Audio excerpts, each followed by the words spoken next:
സലീംകുമാറിന്റെ ഭൗതിക ശരീരം ഇപ്പോൾ പുറത്തേക്ക് ഇറക്കുകയാണ്. അമൃത ആശുപത്രിയിലെ മോർച്ചറിയിൽ നിന്നാണ് ഇപ്പോൾ പുറത്തേക്ക് ഭൗതിക ശരീരം എത്തിക്കുന്നത്. അവിടെ ബന്ധുക്കളും അദ്ദേഹത്തിൻ്റെ ഉറ്റ സുഹൃത്തുക്കളും കാത്തിരിക്കുകയാണ് പുറത്ത്. അവിടെ നിന്ന് നേരെ അദ്ദേഹത്തിൻ്റെ പരവൂരിലെ ലാഫിംഗ് വില്ലയിലേക്കാണ് അദ്ദേഹത്തിൻ്റെ മൃതദേഹം കൊണ്ടുപോവുക. നമുക്ക് ദൃശ്യങ്ങളിൽ കാണാം. രമേശ് പിഷാരടി MLA ഉണ്ട്, പ്രൊഡക്ഷൻ കൺട്രോളർ ആൻഡോ ജോസഫ് അടക്കമുള്ള പ്രമുഖർ അവിടെയുണ്ട്. ദിലീപും നാദിർഷായും ഒക്കെ ഇന്നലെ രാത്രി മുതൽ തന്നെ ആശുപത്രിയിൽ ഉണ്ടായിരുന്നു. അദ്ദേഹത്തിൻ്റെ അടുത്ത സുഹൃത്തുക്കൾ എല്ലാവരും അദ്ദേഹത്തോടൊപ്പം ആശുപത്രിയിൽ ഉണ്ടായിരുന്നു. അദ്ദേഹത്തിൻ്റെ മകൻ ചന്തു സലീമും അവിടെയുണ്ട്.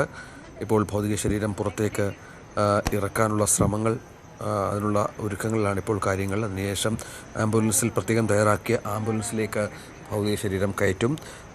അതിനുശേഷമാണ് പരവൂരിലെ ലാഫിംഗ് വില്ലയിലേക്ക് അദ്ദേഹത്തിൻ്റെ മൃതദേഹം കൊണ്ടുപോവുക എന്നുള്ളതാണ്. ഇപ്പോൾ അല്പസമയത്തിനകം തന്നെ ഏതാണ്ട് 9 മണി മുതൽ പൊതുദർശനം അവിടെ പരവൂരിൽ ക്രമീകരിച്ചിട്ടുണ്ട്. അതിനു മുൻപ് വീട്ടിലെത്തിക്കുക, ബന്ധുക്കൾക്കും കുടുംബാംഗങ്ങൾക്കുമൊക്കെ കാണാനുള്ള സൗകര്യമൊരുക്കുക. അതിനുശേഷമായിരിക്കും പൊതുദർശനമെന്നാണ് മനസ്സിലാക്കേണ്ടത്. നവമി, എന്താണ് ഏറ്റവും പുതിയ അവിടെ നിന്നുള്ള വിവരങ്ങൾ?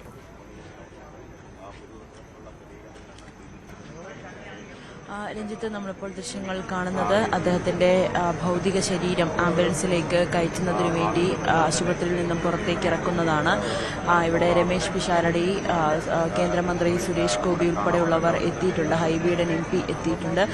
മുഖ്യമന്ത്രി VD സതീശൻ പറവൂരിലെ ടൗൺ ഹാളിലെ പൊതുദർശനത്തിനെത്തും. അതോടൊപ്പം തന്നെ മറ്റ് പ്രധാനപ്പെട്ട സിനിമാ താരങ്ങൾ, അദ്ദേഹത്തിൻ്റെ ഉറ്റ സുഹൃത്തുക്കൾ, അദ്ദേഹത്തിൻ്റെ സഹപ്രവർത്തകർ, ബന്ധുക്കൾ എല്ലാവരും തന്നെ ഇനി പറവൂർ ടൗൺ ഹാളിൽ നടക്കുന്ന പൊതുദർശനത്തിൽ അന്തിമോപചാരം അർപ്പിക്കാനായി എത്തുമെന്നാണ് അറിയാൻ സാധിക്കുന്നത്. മൃതദേഹം ഇവിടെ നിന്നും നേരെ കൊണ്ടുപോകുന്നത് പറവൂർ ടൗൺ ഹാളിലേക്കാണ്.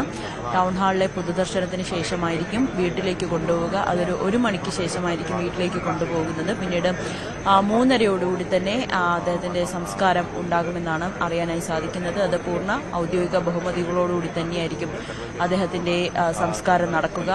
നേരത്തെ തന്നെ അദ്ദേഹം ആവശ്യപ്പെട്ടിരുന്നു, മതാചാര പ്രകാരമുള്ള ചടങ്ങുകളൊന്നും തന്നെ പാടില്ല, തൻ്റെ ചിതാഭസ്മം പോലും പുഴയിലേക്ക് ഒഴുക്കരുത് എന്ന് അദ്ദേഹം കുടുംബാംഗങ്ങൾക്ക് നിർദ്ദേശം നൽകിയിരുന്നു. അതനുസരിച്ച് തന്നെയായിരിക്കും പിന്നീടുള്ള ഇനി സംസ്കാരം അടക്കമുള്ള കാര്യങ്ങൾ നടക്കുക. ഏതായാലും മതാചാര പ്രകാരമുള്ള ചടങ്ങുകൾ ഉണ്ടാകില്ല. അദ്ദേഹത്തിൻ്റെ വീട്ടുവളപ്പിൽ തന്നെ അദ്ദേഹത്തെ സംസ്കരിക്കണമെന്നും അദ്ദേഹം കുടുംബാംഗങ്ങളോട് ആവശ്യപ്പെട്ടിരുന്നു. അങ്ങനെ അദ്ദേഹത്തിൻ്റെ മൃതദേഹം സംസ്കാരം വീട്ടുവളപ്പിൽ തന്നെയായിരിക്കും. അത് 3:30 തന്നെ സംഭവിക്കുമെന്നാണ് അറിയാനായി സാധിക്കുന്നത്. ഇപ്പോൾ PC വിഷ്ണുനാഥ്, സിനിമാ സാംസ്കാരിക മന്ത്രി PC വിഷ്ണുനാഥ് അല്പസമയത്തിനുള്ളിൽ തന്നെ ഇങ്ങോട്ടേക്ക് എത്തും. അദ്ദേഹത്തിന് വേണ്ടി കാത്തിരിക്കുകയാണ്. അദ്ദേഹം കൂടി എത്തിക്കഴിഞ്ഞാൽ അവരുടെ ഒരു നേതൃത്വത്തിൽ അവരായിരിക്കും മൃതദേഹം ടൗൺ ഹാളിലേക്ക് എത്തിക്കുക. ഒരു സർക്കാരിൻ്റെ തന്നെ ഒരു അകമ്പടിയോടെ ആയിരിക്കും അദ്ദേഹത്തിൻ്റെ മൃതദേഹം ടൗൺ ഹാളിലേക്ക് എത്തിക്കുക. ഇപ്പോൾ നമ്മൾ ദൃശ്യങ്ങൾ കാണുന്നത് രമേശ് പിഷാരടി, ആൻഡോ ജോസഫ്, കേന്ദ്രമന്ത്രി സുരേഷ് ഗോപി അടക്കമുള്ളവരുണ്ട്. അതിൽ നമുക്കറിയാം, രമേശ് പിഷാരടി ഇന്നലെ രാത്രി തന്നെ അദ്ദേഹം ഇവിടെ എത്തിയിരുന്ന വൈകിട്ടോടുകൂടി തന്നെ ആശുപത്രിയിൽ എത്തിയിരുന്നു. ആൻഡോ ജോസഫുമൊക്കെ ഇന്നലെ അദ്ദേഹത്തെ ആശുപത്രിയിൽ എത്തിച്ചു എന്നറിഞ്ഞ സമയം മുതൽ തന്നെ ഇവിടെ ഉണ്ടായിരുന്നു. കുടുംബത്തിന് വേണ്ട എല്ലാ പിന്തുണയും കൊടുത്തുകൊണ്ട് ഇവിടെ ഉണ്ടായിരുന്നു. മകൻ ചന്തുവിനെയും നമുക്ക് കാണാം. ചന്തു ഉൾപ്പെടെയുള്ളവർ ഇന്നലെ അദ്ദേഹത്തെ ആശുപത്രിയിലേക്ക് എത്തിക്കുമ്പോൾ മക്കളും ഭാര്യയും ഒപ്പം ഉണ്ടായിരുന്നു. ഇന്നലെ അദ്ദേഹത്തെ എത്തിച്ച് വേഗം തന്നെ വെന്റിലേറ്ററിലേക്ക് പ്രവേശിപ്പിക്കുകയായിരുന്നു. ലിവർ ട്രാൻസ്പ്ലാന്റേഷൻ അടക്കം കരൾ സംബന്ധമായ അസുഖങ്ങൾ ഉണ്ടായിരുന്നു. അദ്ദേഹത്തിന് ലിവർ സിറോസിസ് ഉണ്ടായിരുന്നു. അതിന് ചികിത്സ ഇങ്ങനെ തുടർന്നുകൊണ്ടിരിക്കുകയായിരുന്നു. അമൃത ആശുപത്രിയിൽ തന്നെയായിരുന്നു ലിവർ ട്രാൻസ്പ്ലാന്റേഷനൊക്കെ നടത്തിയത്.